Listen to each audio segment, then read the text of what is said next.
Hi everyone, আসসালামু আলাইকুম। Welcome back to my another new mini cooking video. আজকে আমি বানিয়েছি একদম ঘরোয়া স্টাইলে চিকেন পাস্তা উইথ এগ। রান্না শুরু করার মুহূর্ত থেকেই মনে হচ্ছিল, আহা, বাসার রান্নায় আলাদা একটা শান্তি আছে। দেখতেই কেমন লোভনীয় মনে হচ্ছে পাস্তাটা, খেতেও কিন্তু ভারী মজার ছিল। তো চলো আমি তোমাদের সাথে শেয়ার করি আমি কিভাবে বানিয়েছি চিকেন পাস্তা। আমি প্রথমে রসুন কুচি, কাঁচামরিচ কুচি, পেঁয়াজ কুচি, ধনিয়া পাতা কুচি খুব ভালো করে ধুয়ে পরিষ্কার করে কেটে নিয়েছিলাম। আমি চিকেনগুলো আগে থেকেই পরিষ্কার করে ধুয়ে খুব সুন্দর করে কেটে রেখেছিলাম। তারপর চুলায় পানি বসিয়ে দিলাম পাস্তা সেদ্ধ করার জন্য। অল্প লবণ দিয়ে পাস্তা ছেড়ে দিলাম ধীরে ধীরে। আমি 10 মিনিটের মতো পাস্তাগুলো সেদ্ধ করে নিয়েছিলাম। 80% সেদ্ধ করে নিতে হবে।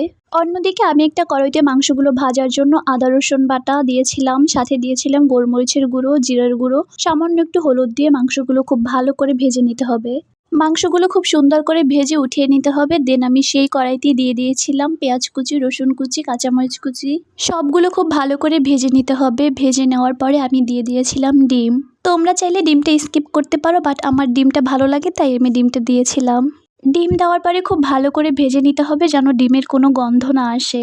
তারপর সেদ্ধ করা পাস্তাগুলো দিয়ে দিতে হবে।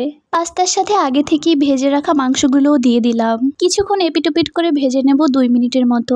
তারপর আমি দিয়ে দিয়েছিলাম পাস্তার প্যাকেটে থাকা একটা মশলা। তারপর আমি একটু বেশি করেই টমেটোর সস দিয়েছিলাম, সাথে দিয়েছিলাম সয়া সস। সবশেষে আমি 1 চামচ চিনি এবং পরিমাণ মতো লবণ দিয়ে 3-4 মিনিটের মতো রেখে তুলে নিয়েছিলাম। ফাইনালি রেডি হয়ে গেল ঘরোয়া পদ্ধতিতে চিকেন পাস্তা উইথ ডিম।